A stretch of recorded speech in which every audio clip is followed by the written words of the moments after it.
So today we're going to talk about the 5 truths that you may not want to hear when it comes to your business, but certainly things that you need to be aware of. Number 1 is every idea will not be a winner. It's hard to hear sometimes, especially when you have completely poured your heart and soul into a product or service, and then it doesn't work out the way you want it to. But remember, failure is not the opposite of success. It's simply a learning process and a stepping stone to an even better destination. A quick tip that works for me is to test your new ideas on a smaller audience. So whether you call it a beta program or give a discount to some of the first-time customers as you're working out the kinks in a product or service, do it on a small scale with a group of people who already know, like, and trust you before you go spending hundreds or thousands of dollars in marketing and fancy websites and amazing social media campaigns. Make sure that this is going to be a hit for the audience that you are trying to target. And if it's not, ask yourself what you can learn from that, and then take that knowledge and create an even better product or service that solves the problem to the group of people that you are trying to reach.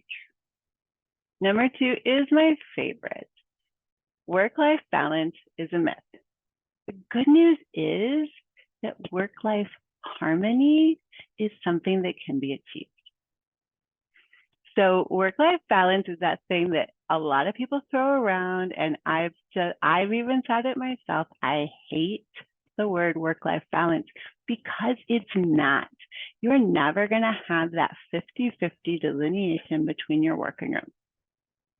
The quick tip that I have for you is to aim for harmony. Find a rhythm in whatever season of business you're in right now, where your work and your life can coexist with each other, and that one doesn't completely overwhelm and overshadow the other one. And the reason that I say this season of your business, if you're in a incredible business growth season, you might have a little more work in that harmony. And you might be taking, an extra hour or two in the late afternoon, evening. You might work a couple hours on a Saturday or Sunday. But if you know that you have a next season, a season that brings you a little bit more rest and respite, and you're able to take, Tuesday afternoons off, take all of Friday off, and bring that harmony back to your life, then you can kind of do this ebb and flow movement.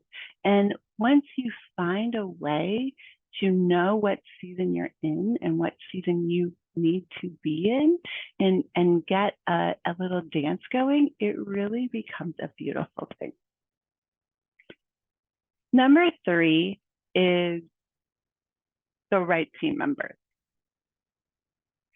So you may be the captain of the ship, and you may have a crew, you may have a solid crew, you may have a completely non-existent crew, or you might have a somewhat incapable crew.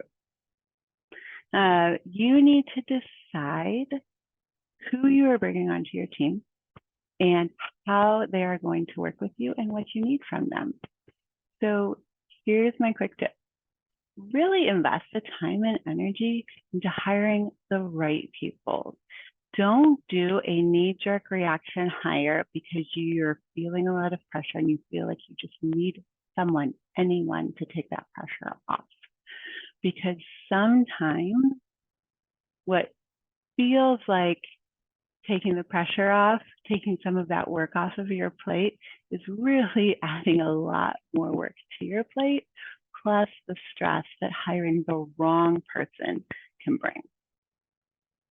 And once you have that amazing team in place, don't forget to nurture them and appreciate them and invest in them so that they want to continue to invest in you, in your business. Number 4 is the hustle culture. I am beyond annoyed with people who feel like busy is a badge of honor that they need to wear. It's just become that thing, like that goal that we're all striving for. I'm so busy. There's no pride in that. Sometimes the best work is not the work that's harder for you. It's the work that comes easily and brings you joy. So here's my tip. More than anything else, automate the process where you can. Delegate the process when it's at all possible, and prioritize your tasks so that the first tasks that you are completing, that time of day when you have the energy and the mental capability to do your best work, those tasks are the tasks that are making you money.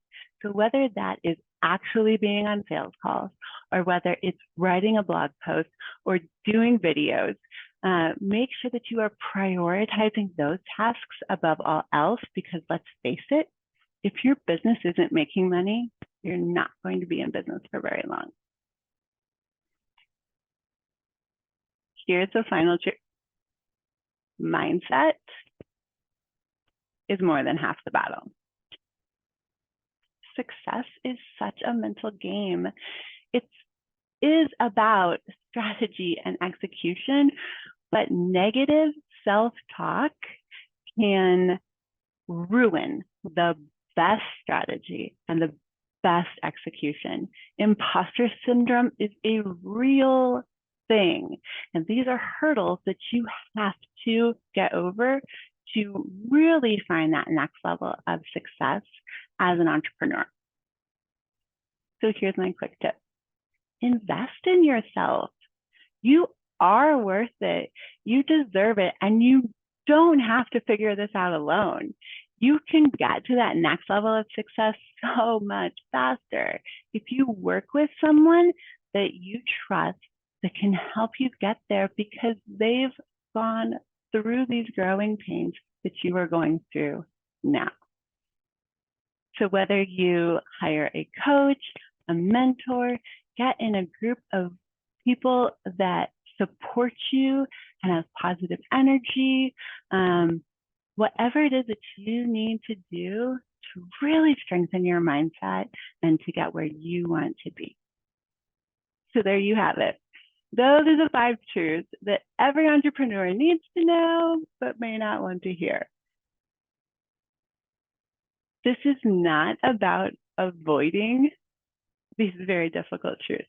It's about understanding and navigating them and getting to that next level of success that you're striving for. If you would like some more personalized strategies and tips to help you get to that next level of success in your business, please reach out to me. I'm Jennifer with Limitless Impact Agency, and I would love to just have a virtual coffee with you. There's not going to be a sales pitch. I simply want to sit down with you and listen to where you're struggling, where things are going great, and to maybe give you some advice that can help you get past that next hurdle that you're coming up on. Thanks for tuning in for quick business tips. I'll see you next week for another episode. Don't forget to subscribe so you never miss one.